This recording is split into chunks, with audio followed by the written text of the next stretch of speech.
বিবাহিত মেয়েদের জীবনটা কোনো রূপকথা নয়। কত ধরনের ত্যাগ, মানিয়ে নেওয়া, সমঝোতা করা যে থাকে একটা মেয়ের জীবনে। জীবনের সমস্তটুকু ভালোবাসা নিংড়ে দেয় একটা মেয়ে তার সংসারের জন্য। তারপরও বরাবরই শুনতে হয়, কি করেছো তুমি আমাদের জন্য। একটা সময় মেয়েদের আসলেই মনে হয়, আমি কি পেলাম এই সংসার থেকে। একটা মেয়ে যে শুধু তার স্বামী বা শ্বশুর বাড়ির থেকে এরকম ফিডব্যাক পায়, ব্যাপারটা এরকম না। অনেক সময় তো সন্তানরাও এরকম কথা বলে।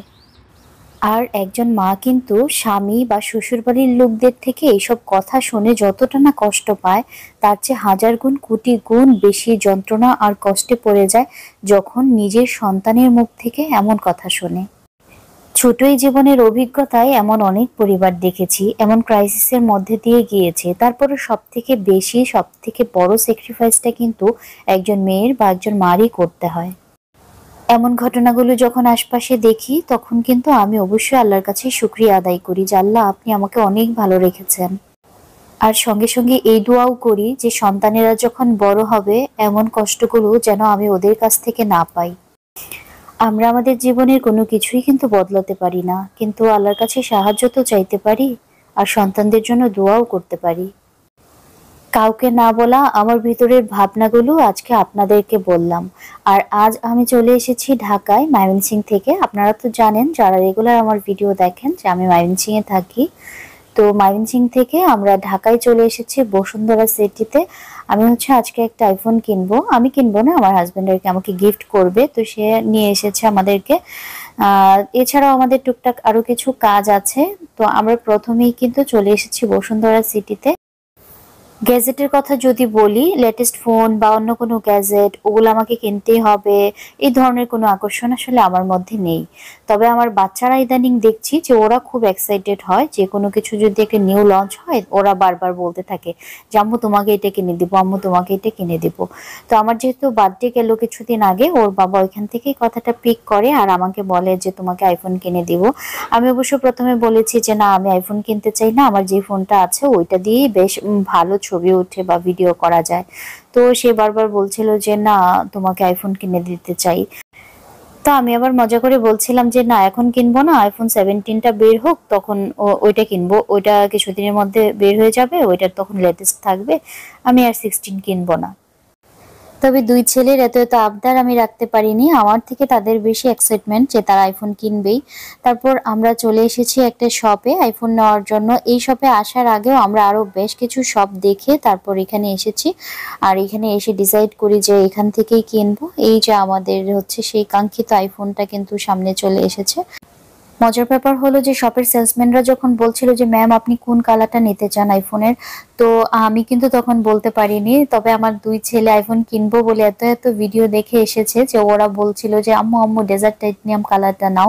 তো আমার কিন্তু এই কালারটার ব্যাপারে তেমন কোনো আইডিয়া ছিল না।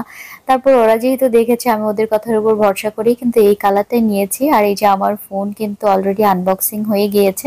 তো সেলসম্যানরা আবার বলছিল যে আপনি কি নিজে আনবক্সিং করতে চান কিনা। তো আমি তাদেরকেই খুলে দেওয়ার জন্য সব বললাম যে খুলে আপনারা সবকিছু ফিক্সড করে দেন, সিম টিম ভরে দেন, সমস্যা নাই। তারপর আমাদেরকে একটু চেক করতে দিল ফোনটা খুলে। তো আমরা একটু ভালো মতন দেখে নিলাম সাইডগুলো। ফোনটা যখন কেনা হলো, বিলটা পে করা হলো, তখন আমার বাচ্চারা জিজ্ঞেস করছিল যে আম্মু তুমি কতটা এক্সাইটেড বলো, তুমি কতটা খুশি হয়েছো বলো। আসলে কোনো একটা নতুন জিনিস কিনবো আর সেটার জন্য এক্সাইটমেন্ট কাজ করবে, এমন ব্যাপারটা কেন জানি না আমার মধ্যে হচ্ছে না। হতে পারে যে এটা বয়সের ব্যাপারে হচ্ছে না, বা যে কোনো কিছু হতে পারে, আমি জানি না কেন হচ্ছে না। তবে ওরা খুব এক্সাইটেড, এটা দেখে ভীষণ ভালো লাগছে। তো আমি ওদেরকে বলছিলাম যে তোমাদের মতো যখন আমি ছোট ছিলাম, ওই সময় আমি যদি একটা হেয়ার ব্যান্ড কিনতে পারতাম, ওইটা নিয়েও আমি যতটা বেশি এক্সাইটেড থাকতাম, আজকে কিন্তু আইফোন 16 প্রো ম্যাক্স পেয়েও আমি কোনো রকম এক্সাইটমেন্ট অনুভব করছি না। গরিলা লাগানো সহ আরো যা যা কাজটাজ আছে সবকিছু এখান থেকে করে নিয়ে যাব। এরপর ফোনের জন্য একটা কভার সিলেক্ট করতে বলছিল ওরা অলরেডি। আমি বলেছি যে ফোনের কাজটা শেষ করেন, তারপর আমরা কভারটা সিলেক্ট করব, সমস্যা নাই। আমার তাড়াহুড়া না থাকলেও কিন্তু আমার বাচ্চাদের ঠিকই তাড়াহুড়া আছে, তারা অপেক্ষা করছে দাঁড়িয়ে দাঁড়িয়ে। দুই ভাই মিলে তো একটু পরপর কানে কানে কি যেন বলছেও, যে তারা কখন ফোনটা হাতে পাবে, তারপর ফোনটা চালাবে, চালিয়ে দেখবে। যে কি অবস্থা। তো আদিয়ানকে ওইখানে নিয়ে তার মামা কিছুক্ষণ বসালো, দেরি হচ্ছে দেখে তার সহ্য হচ্ছে না। তবে এগুলো কাজ তো আসলে আস্তে আস্তে করতে হয়, একটু সময় নিয়ে, তাড়াহুড়া তো আর করা যায় না, বা ওদেরকে তো বলাও যায় না যে আমার বাচ্চারা ফোন নেওয়ার জন্য ওয়েট করছে, আপনারা এগুলো তাড়াতাড়ি করে ফেলেন বা খুব দ্রুততার সঙ্গে করে ফেলেন। এগুলো একটু সময় নিয়েই করতে হয়, একটু সময়েরই ব্যাপার। তো আমি আর আমার ভাই মিলে ওদের দুজনকে খুব বুঝিয়ে শুনিয়ে রাখছিলাম যে একটু পরে তো পাবেই ফোন, আর ফোন তো ওরা রেখে দিবে না, ফোন যেহেতু আমরা কিনে ফেলেছি আমরা তো ফোন নিয়ে বাসায় চলে যাব। ফোনের কাজটা শেষ হতে হতে আমরা কিন্তু একটা কভারও সিলেক্ট করে ফেলেছি। এই যে কভারটা লাগানো হচ্ছে, অনেক টাইপেরই কভার ছিল, তবে আমার কাছে ক্লিয়ার কভারটা এখন ভালো লেগেছে, সেজন্য এটাই নিলাম। পরবর্তীতে অন্য ধরনের কভারগুলো দেখে পরে কিনবো দেখে শুনে। তো ফোনটা দেওয়ার ওখানে সঙ্গে সঙ্গেই কিন্তু বড়জন খপ করে ধরে নিল, আর ছোটজন নিচে থেকে চিল্লাচ্ছিল যে আমার কাছে দাও, আমার কাছে দাও। তো আমি বড়জনের হাত থেকে নিয়ে ছোটজনের হাতে দিলাম, ওরা তো এখন ভীষণ খুশি মাশাআল্লাহ। তো আমি আবার একটু আমার এই ফোনটা থেকে ভিডিও করার জন্য বলছিলাম একটু এরকম সাইড করে ধরো, একটু ভিডিও নিই। এই তো আমাদের আইফোন কিনা ডান। এই যে ফোনটা ওপেনও হয়ে গিয়েছে। আর এখন যেহেতু দুপুরে খাবার সময় হয়ে গেছে, আমাদের পেট কিন্তু একদম চোচো করছিল, তো আমরা খুব দ্রুততার সঙ্গে এখান থেকে বের হয়ে যাওয়ার ট্রাই করছিলাম। তো আমার ইচ্ছা ছিল যে বসুন্ধরায় যেহেতু আছি, আমার আমার জন্য বেশ কিছু কসমেটিক্স আমি কিনবো। আমি একটা লিস্টও করে নিয়ে এসেছিলাম কিছু কসমেটিক্স কেনার জন্য। তবে বাবুর আব্বু সেই সময়টা আমাকে দিচ্ছিল না, আমাকে বলছিল যে ভীষণ ক্ষুধা লেগেছে। আমরা সকালবেলা যখন নাস্তা করি, সে সেই সময়টাতে নাস্তা খায়নি, সে এখনো সকাল থেকে একটু পানি ছাড়া কোনো কিছুই খায়নি, তার ক্ষুধাটা একটু বেশিই লেগেছে। তারপর আমরা চিন্তা করলাম যে আমরা খাবারটা আগে খেয়ে নিব, তারপর অন্য কিছু করব। তো আয়না দিয়ানের আবার খুব পিপাসা পেয়েছিল, তো আমরা একটা জুসের দোকানে যাচ্ছিলাম যে পানি না খেয়ে একটু জুস খাওয়াই ওদেরকে। তো জুস খাইয়ে তারপর আমরা আর কোথাও যাইনি, বডি শপের একটা শোরুমে ঢুকেছিলাম কসমেটিক্সের, তো ওইখান থেকে একটা কসমেটিক্স দেখলাম, এক দুইটা পিক করাও হয়েছে, ওইখান থেকে সোজা বের হয়ে গেলাম।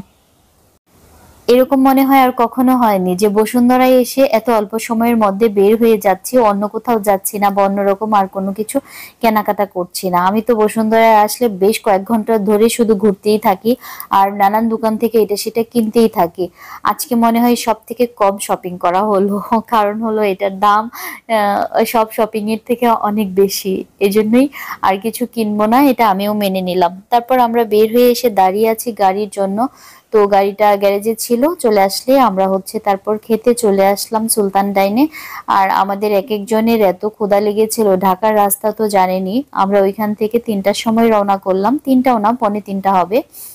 খাওয়ার জায়গায় পৌঁছাতে কিন্তু একদম বিকেল হয়ে গেছিল। তো খাওয়া শেষ করে মনে হলো যে একটু ডেজার্ট খাই, বাচ্চারা খেতে চাইলো না। তো জর্দা নিয়ে নিলাম, আমার জন্য একটা আর ওর বাবার জন্য একটা। আমার বাচ্চারা কেন জানি না জর্দাটা পছন্দ করে না, ওরা বিশেষ করে মিষ্টি কোনো খাবার তেমন পছন্দ করে না। তবে আমার ভীষণ পছন্দ এই জর্দাটা, বিয়ে বাড়িতে গেলে তো আমি পোলাওয়ের চেয়ে জর্দার পরিমাণ বেশি খাই। তবে খাবারের বিল হওয়ার সঙ্গে সঙ্গে ওদের পছন্দের খাবারটা কিন্তু চলে এসেছে, এই সসটা। এটা আমারও পছন্দ, আমার বাচ্চাদের দেখে অনেক বেশি পছন্দ। নর্মাল হোটেলগুলোতে খেলে যেরকম সস দেয়, সুলতান ডাইনের সসটা একটু বেটার, এটা খেতে অনেক বেশি ভালো লাগে। এরপর তো খাওয়া দাওয়া শেষ করে প্রায় সন্ধ্যা হয়ে গেল। আমরা 7টার সময় ঢাকা থেকে ময়মনসিংহের উদ্দেশ্যে আবার রওনা দিয়ে দিলাম। এভাবে দিন এসে দিন চলে যাওয়ার জন্য যখনই ঢাকায় আসি, তখন সময় যে কোন দিক দিয়ে চলে যায় আসলে টেরই পাওয়া যায় না। ওই দিনটাতে যেন ঘড়ির কাঁটা আরো দ্রুত বেগে দৌড়াতে থাকে। যত যাই বলি, যেখানেই যাই, নিজের শহরের চেয়ে শান্তির জায়গা আর কোথাও নাই। যে সময়টাতে কাজের সুবাদে ঢাকায় বসবাস করতে হয়েছে, সেই সময়টাতেও কিন্তু নিজের শহরে যাওয়ার জন্য মন আনচান করত। আজকের মতো বিদায় নিয়ে নিচ্ছি, সবাই ভালো থাকবেন, আল্লাহ হাফেজ।